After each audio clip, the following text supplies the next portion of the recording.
Ladies and gentlemen, let's talk about something that has baffled dog lovers and casual observers alike. Why are corgi tails docked? If you've ever seen a corgi, you know they're these adorable little creatures with short legs and big personalities. But what's up with those little nubs where their tails should be? It's like they're walking around with a permanent "I just got out of the shower" look. Now, let's rewind the clock a bit. Corgis were originally bred as herding dogs. Yes, that's right. These little fluff balls were once out there on the farm, herding cattle like it was nobody's business. But here's the kicker. Back in the day, farmers thought that a long tail was a liability. Imagine a corgi trying to herd a bunch of cows while waving its tail around like it just won the lottery.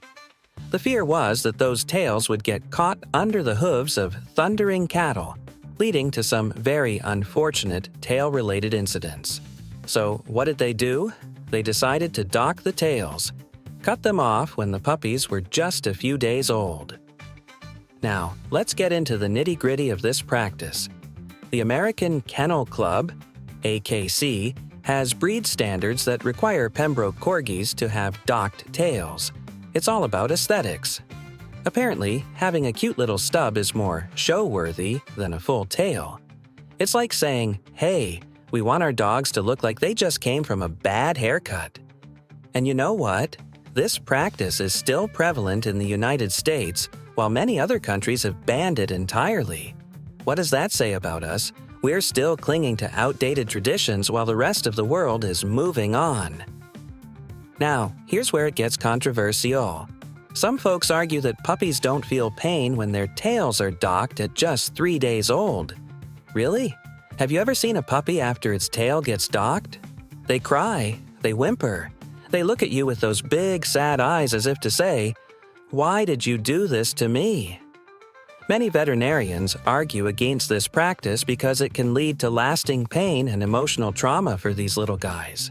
It's like saying, "Oh, it's fine, you won't feel anything," while you're getting your wisdom teeth pulled without anesthesia. But let's step back for a moment and ask ourselves, why are we still doing this? Corgis aren't out herding cattle anymore, they're lounging on sofas and stealing our hearts with their goofy antics. So why do we insist on docking their tails for an activity they no longer participate in? It seems like we're holding on to this tradition for tradition's sake, like wearing bell-bottom jeans because they were cool in the 70s. And here's something else. Not all corgis have docked tails. Cardigan Welsh Corgis are allowed to keep their tails. So if you see one wagging its long tail around, don't be surprised. It's just living its best life while its Pembroke cousins are stuck with their stubs. Imagine being at a dog park and seeing two types of corgis, one group strutting around with proud tails and the other looking like they lost a bet. In conclusion, the practice of docking corgi tails is rooted in history, but has become an outdated tradition that raises ethical questions today. We've got to ask ourselves if we really need to keep doing this for aesthetic reasons when it causes pain and serves no practical purpose anymore.